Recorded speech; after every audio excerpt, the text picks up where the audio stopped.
अमावस्या और पूर्णिमा की कथा। एक समय की बात है। एक राजा था, उनके दो लड़के और दो लड़कियां थीं। उनमें से एक लड़की का नाम पूर्णिमा और दूसरी लड़की का नाम अमावस्या था। पूर्णिमा सारे घर का काम करती, पूजा पाठ करती और गाय की सेवा भी करती थी। लेकिन अमावस्या ठीक इसके विपरीत थी। वह राजा अपने दोनों बेटों और दोनों बेटियों को प्यार करता था। उसके लड़के और लड़कियां धीरे धीरे बड़े हो गए और राजा ने लड़कों का विवाह करवा दिया। इसके बाद एक दिन राजा की पत्नी ने कहा कि दोनों लड़कियां भी शादी के लायक हो गई हैं, उनका भी कहीं पर रिश्ता करवा दो। लेकिन यह ध्यान रखना कि अमावस्या का विवाह किसी अच्छे खानदान में करना, क्योंकि उसे घर के काम करने की बिल्कुल आदत नहीं है, वो बिल्कुल निकम्मी है। और पूर्णिमा का किसी साधारण परिवार में, क्योंकि पूर्णिमा को घर का काम करना ज्यादा पसंद है। राजा ने पड़ोसी गांव के अमीर घर में अमावस्या की शादी कर दी और उसी गांव में एक साधारण परिवार में पूर्णिमा की शादी करवा दी। पूर्णिमा के भाई और भाभी पूर्णिमा से बहुत प्यार करते थे, क्योंकि वह घर के काम में उनका हाथ बटाती थी और अमावस्या उन पे रोब जमाती थी। शादी के बाद दोनों बहनें अपने अपने ससुराल में रहने लगी। एक दिन अमावस्या ने अपने घर पर शिव चर्चा रखी, जिसमें उसने सभी गांव की औरतों को बुलाया पर पूर्णिमा को नहीं बुलाया। जब गांव की औरतें अमावस्या के घर जा रही थीं, तब पूर्णिमा अपने घर के बाहर बैठी थी। औरतों ने उससे पूछा, तुम नहीं चलोगी क्या? पूर्णिमा ने कहा, मुझे तो बुलाया ही नहीं, मैं कैसे चल सकती हूँ। औरतों ने कहा, बुलाया नहीं तो क्या हुआ, वहां तो भगवान की शिव चर्चा है, तुम चलो हमारे साथ। पूर्णिमा उनकी बात मानकर उनके साथ चली जाती है। जब अमावस्या की नजर पूर्णिमा पर पड़ी तो अमावस्या ने गुस्से में आकर पूर्णिमा से कहा, तुम कैसे चली आई? तुम्हें तो मैंने बुलाया नहीं, फिर भी कोई बात नहीं, तुम आ ही गई हो तो चुपचाप बैठे रहना। और अमावस्या ने पूर्णिमा की गरीबी का खूब मजाक उड़ाया। अमावस्या की बातें सुनकर पूर्णिमा की आंखों में आंसू आ गए। उसने भगवान शिव से हाथ जोड़कर मन ही मन विनती की, हे भगवान, क्या पूजा पाठ करना, घर का काम करना और गौ सेवा करना गलत है? आखिर मेरा कसूर क्या है? आप कब कृपा करेंगे मुझ पर? पूर्णिमा बार बार भगवान से यही कहती रही। इतने में शिव चर्चा पूरी हो गई। अब अमावस्या भगवान का प्रसाद बांटने लगी। उसने सबको भगवान का प्रसाद दिया, लेकिन पूर्णिमा को नहीं दिया। पूर्णिमा बिना प्रसाद के ही घर लौटने लगी, तो रास्ते में उसने सोचा कि बच्चे प्रसाद मांगेंगे तो मैं उन्हें क्या कहूंगी। उसने सोचा कि मैं मायके अपने भाई के यहाँ से कुछ ले आऊंगी। ये सोचते हुई वह अपने घर आ गई और उसने अपने पति से कहा कि मैं अपने मायके जा रही हूँ। पति ने कहा, ठीक है। पूर्णिमा मायके के लिए रवाना हो गई।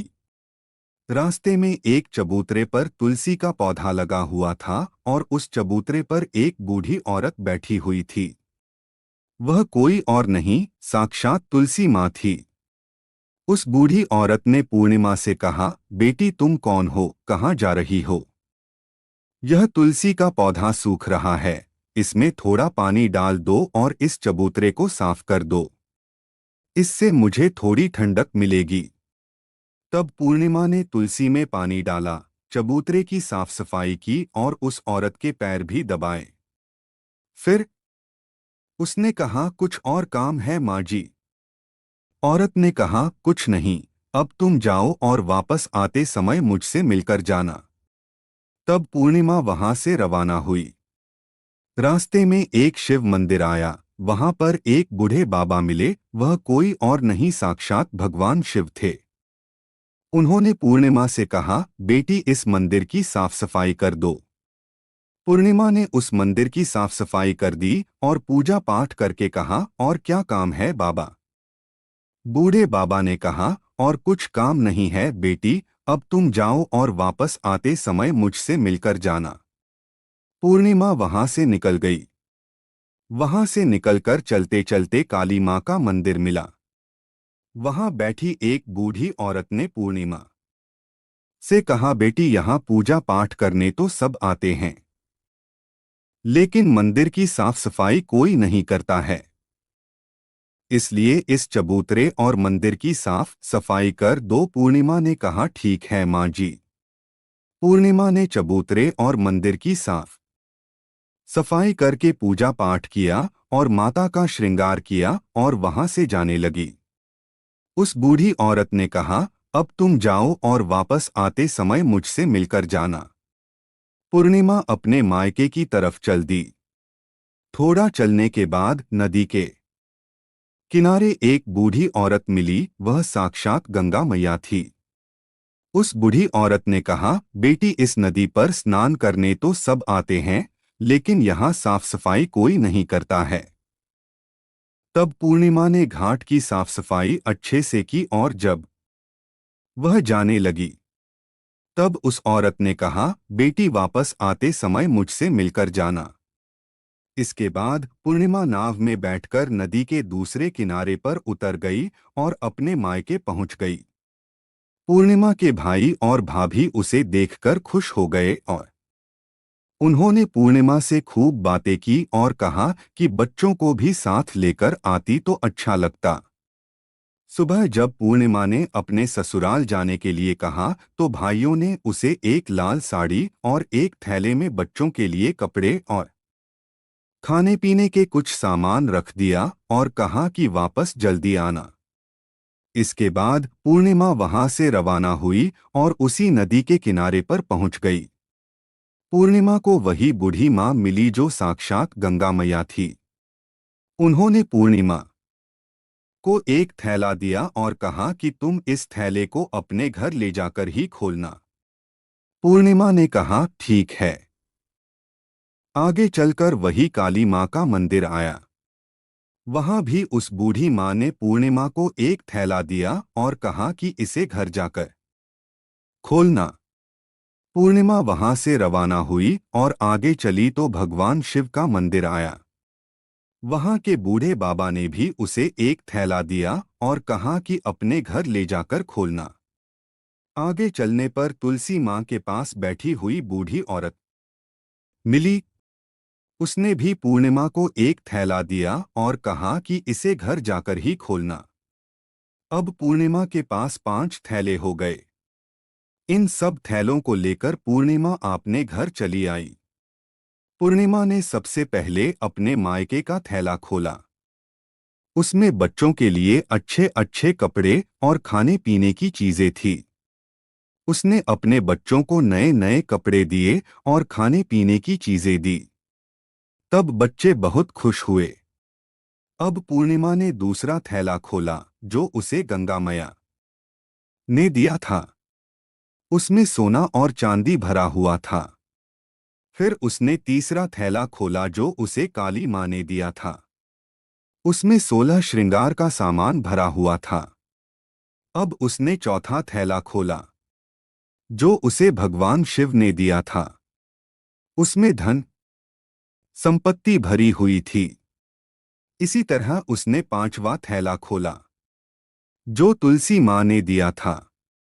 उसमें चावल दाल और अनेकों प्रकार का धान भरा हुआ था। अब पूर्णिमा के घर में किसी चीज की कमी नहीं थी। पूर्णिमा के मन में विचार आया कि क्यों ना मैं भी शिव चर्चा करवाऊं। उसने अपने घर में शिव चर्चा का कार्यक्रम रखा और गांव की सभी औरतों को बुलाया और अपनी बहन को भी बुलाया। जब अमावस्या अपनी बहन के घर आई तो उसने देखा कि पूर्णिमा के घर में धन दौलत की कोई कमी नहीं है, और यह देखकर अमावस्या आश्चर्यचकित रह गई और उसने पूर्णिमा से पूछा कि तुम्हारे घर में इतनी धन दौलत कैसे आई। पूर्णिमा ने कहा, बहन तुमने अपने घर शिव चर्चा रखी और उसमें मुझे नहीं बुलाया, फिर भी मैं बिन बुलाए तुम्हारे घर आई। पर तुमने भगवान का प्रसाद तक मुझे नहीं दिया। उसके बाद मैं अपने मायके जाने लगी।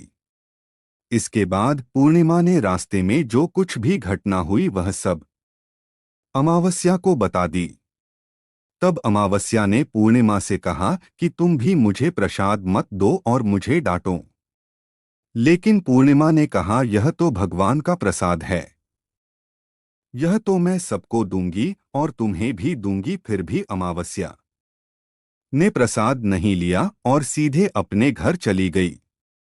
घर जाकर अपने बच्चों से कहकर वह अपने मायके जाने के लिए रवाना हो गई। चलते चलते रास्ते में वही तो तुलसी माँ मिली, जो चबूतरे पर बूढ़ी माँ का रूप धारण करके बैठी हुई थी। उसने अमावस्या को चबूतरे की सफाई करने को कहा। इस पर अमावस्या ने कहा, अरे ओ बुढ़िया, दिखाई नहीं देता, नई साड़ी पहन रखी है, यह गंदी हो जाएगी। आगे जाकर भगवान शिव, काली माँ और गंगा मैया मिले। उनको भी उसने ऐसा ही कह दिया और इसके बाद वह आगे चली गई।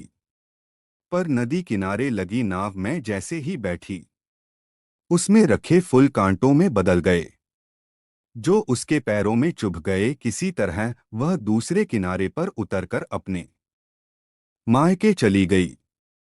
जब वह वहां पहुंची तो उसकी भाभियों ने आपस में धीरे से कहा, काम की ना धाम की सो मन अनाज की, पता नहीं कहां से यह आ गई है। उन्होंने खाना बनाया और खाना खाकर सभी सो गए। अमावस्या सुबह उठी और अपने भाई भाभियों से कहा कि मैं अपने ससुराल जा रही हूं। उन्होंने कहा, ठीक है। तो अमावस्या बोली, पूर्णिमा को तो तुमने बहुत कुछ दिया और मुझे कुछ नहीं दोगे क्या? तो भाई भाभी ने कहा, तुम घर जाओ, सब तुम्हारे घर पहुंच जाएगा। तब अमावस्या वहां से रवाना हुई। नदी के किनारे गंगा मैया का रूप धारण करके बूढ़ी औरत बैठी हुई थी।